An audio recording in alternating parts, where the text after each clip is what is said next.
Uau. E no livro de Apocalipse, no capítulo 6, a partir do verso 1, aqui fala sobre os 4 cavaleiros. Esse cavaleiro aparece na abertura dos 4 primeiros selos. A gente sabe que o Apocalipse foi escrito para 7 igrejas. É evidente que Jesus só tem uma igreja. Isso significa que essas 7 igrejas representam os 7 períodos que a igreja passaria na Terra. E quando fala sobre os 4 cavaleiros, é um pouco semelhante. Cada cavalo que aparece é uma fase. Esses cavaleiros representam uma fase da igreja. Uma fase que a igreja atravessa. E quando abre o primeiro selo, ele tem o cavalo branco. E esse cavaleiro do cavalo branco, ele tem um arco na mão. Ele sai vencendo para vencer. Então, sem dúvida, esse cavalo significa a igreja na sua primeira fase. Quando a igreja ela é uma igreja pura, é uma igreja vitoriosa, porque é uma igreja poderosa. Ela está cheia do poder do Espírito Santo. Porém, quando abre o segundo selo, aparece um cavalo vermelho, porque a igreja começa poderosa, pregando o evangelho, mas ela passa a ser perseguida pelo Império Romano. Então esse cavalo vermelho representa sangue. É quando a igreja é muito perseguida. O cavalo desse cavalo tem uma espada na mão. Fala que tira a paz da terra. Então é um período de grande perseguição da igreja pelo Império Romano. A igreja é banhada de sangue pela espada de Roma. Porém, quando abre o terceiro selo, aparece o cavalo preto.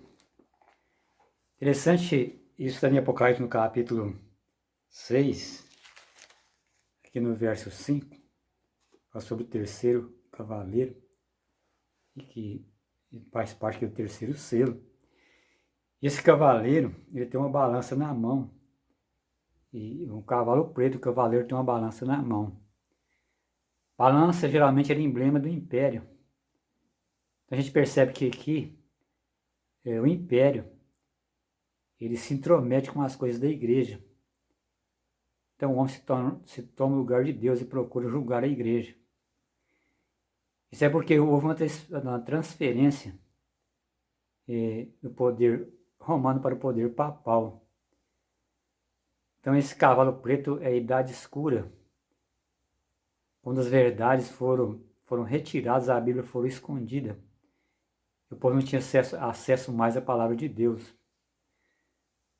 Por isso esse cavaleiro significa a igreja imperial. Quando a igreja ela passa a ser dominada pelo Império Romano, aí através do poder papal. Em Apocalipse 3 fala que o dragão deu poder e autoridade à besta.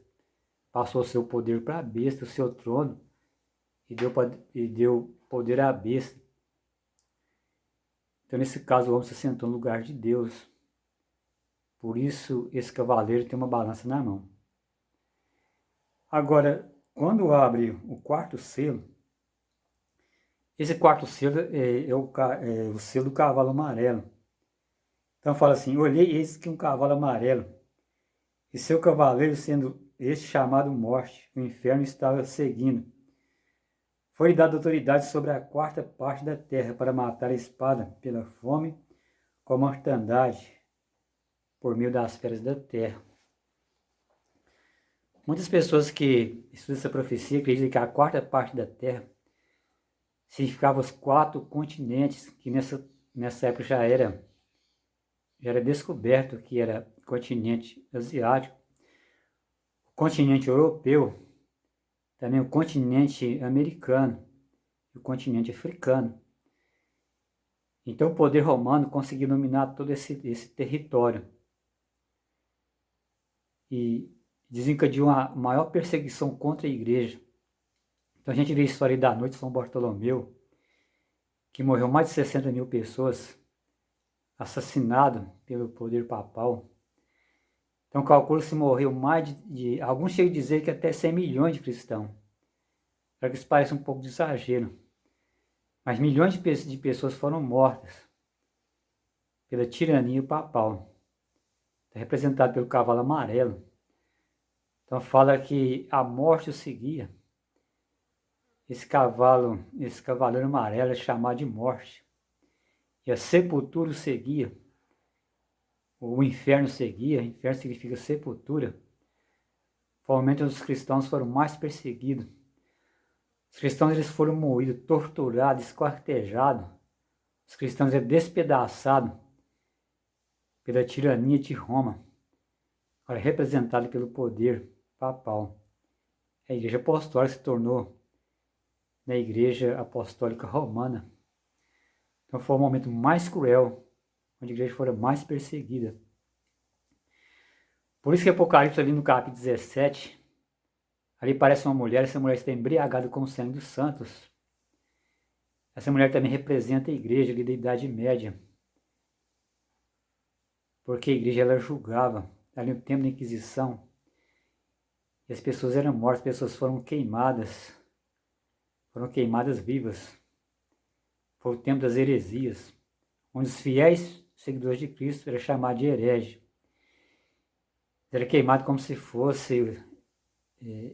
essas pessoas fossem o próprio Satanás, não tivesse nenhum valor, não tivesse quem os protegia.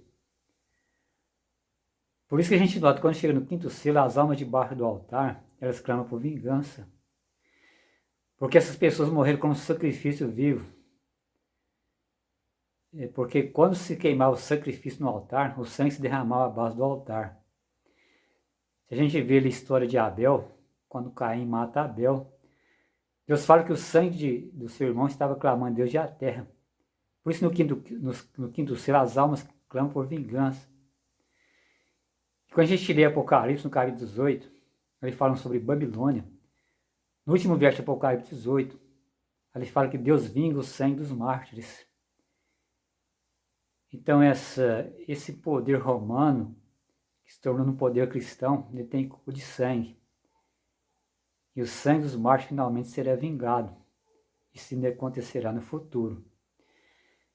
De qualquer maneira, esse sistema papal ainda continua tendo o mesmo caráter. Porque em Apocalipse, ali no capítulo 13, ali no verso 15, 16, verso 17, ali fala que haverá um decreto de morte contra os cristãos, aqueles que não têm a marca da besta, aqueles que não fazem a vontade da besta, não adorar a besta, novamente eles terão decreto de morte contra eles, não vão poder comprar e nem vender. Ou seja, o mesmo que aconteceu no passado, irá acontecer no futuro. Por isso os cristãos que estão em Babilônia, a Bíblia fala para sair dela, para sair desse sistema, porque é um sistema corrupto. Então, quando fala em Apocalipse 3, de parte do verso 1, que o dragão deu autoridade e poder à besta, deu o seu trono, é porque é desse poder que Satanás governa o mundo. Nós podemos dizer de forma mais aberta que o trono de Satanás está no Vaticano, que é dali que ele governa o mundo. Quando surgir leis do Vaticano, os cristãos não devem aderir a essas leis, porque as leis serão contra a vontade de Deus. É uma forma de Satanás lutar contra a igreja de Deus, lutar contra o povo de Deus. Isso ele usará a besta, porque é ali no trono da besta que está sentado, que Jesus chama de filho da perdição. Aí está escrito em 2 Tessalonicenses, no capítulo 2, que o apóstolo Paulo chama de filho da perdição. E Jesus chamou Judas de filho de perdição, que na verdade significa filho do diabo.